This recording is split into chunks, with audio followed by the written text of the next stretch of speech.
Lock. Well, today is the 24th annual World No Tobacco Day, sponsored by the World Health Organization to raise awareness of the devastating effects of smoking. But a full-page ad in this morning's New York Times challenges the Global Health Organization to get behind a controversial new product known as the e-cig.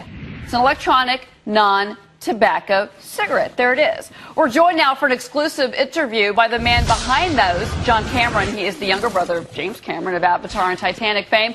And, of course, by our media reporter, Dennis Neal, who's been following the story very closely. And, Dennis, I want to start with you on this because the FDA they've talked about that they're not so sure about these e-cigs, but they're not really making a move yet on them. So FDA, what's going on? You would think from the onset, why is the FDA saying we'll take any safer alternative? And cigarettes have 4,000 chemicals and 80 carcinogens, and e-cigs have 4 ingredients, no carcinogens, and only nicotine. Why don't we just open up? But instead, they tried to regulate its direct delivery system, lost that battle in court. They tried to ban shipments of it. They tried to block makers from making any quit smoking claims. They've been very kind of tough. Now they want to apply cigarette rules to e-cigs, even though e-cigs have no tobacco and no smoke involved at all. And so for our guest John Cameron, who he ends up trying it 6 months ago for the first time. He was a pack-a-day smoker for 10 years. He tries it, and he has not gone back to a cancer stick ever since. So John Cameron, this must be frustrating for you, given that you feel like you found a safer alternative, and yet you're having such a hard time. There's 46 million smokers in the U.S., and I think e-cigs have maybe several 100,000 users.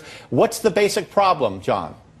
Well, I think the problem is just people don't understand what it is. There's a lot of misconception around electronic cigarettes. I talk to people every day about what an electronic cigarette is. I'm on the phone constantly, everyone I bump into, and most people don't realize that there just isn't any tobacco product inside of the electronic cigarette.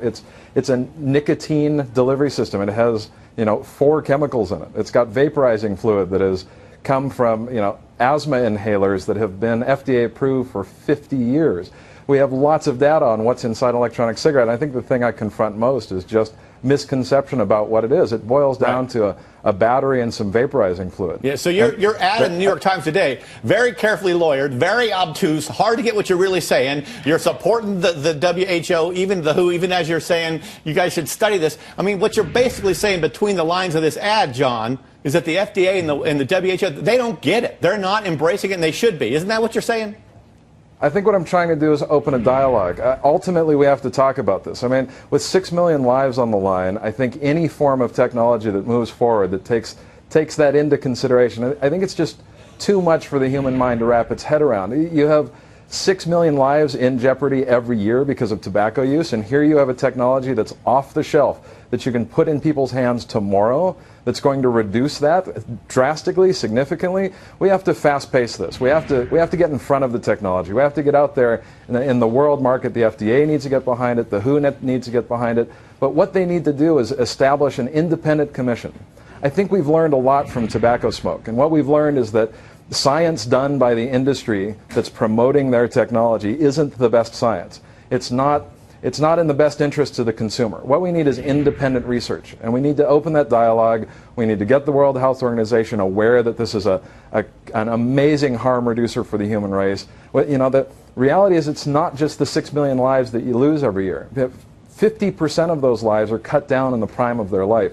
We're talking about another 2.7 million lives that live with the illness for the remainder of their lives. And we're talking about nearly 9 million people that we can save yearly. This is, the graphic need for this technology has kind of been put on the back burner. But John, what happened with big tobacco is any indication of where this is all going to go. It's going to end up in the court system. Dennis is sitting next to an attorney herself, Kimberly Guilfoyle. That's where I think this is going to end up, especially with the FDA's involvement. Well, I think so, and I think we know one thing: the FDA rarely moves quickly, especially even in the face of overwhelming evidence of a good idea or a great drug. And you're seeing that happen here, and this is something that can be life-saving. This is probably going to go by the way of the courts, and then it will have its day in court and then prevail, is my prediction. But the sad fact of the matter is, in terms of lives lost in the interim, people who could be helped by it while there's such a delay. Because nicotine is still a drug at the end of the day.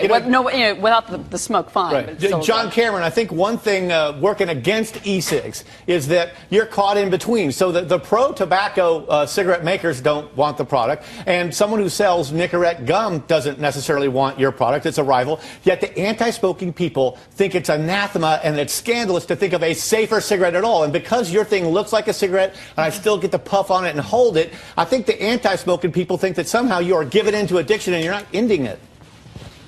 Well, look, addiction is serious business. And being a pack-a-day smoker for 10 years, I know how hard it is to quit. I tried everything. I tried patches, I tried gum, and the reality is that the moment I picked up an electronic cigarette, I haven't smoked for 6 months. For me, that's a big deal. More amazingly, I can put down an electronic cigarette whenever I choose to.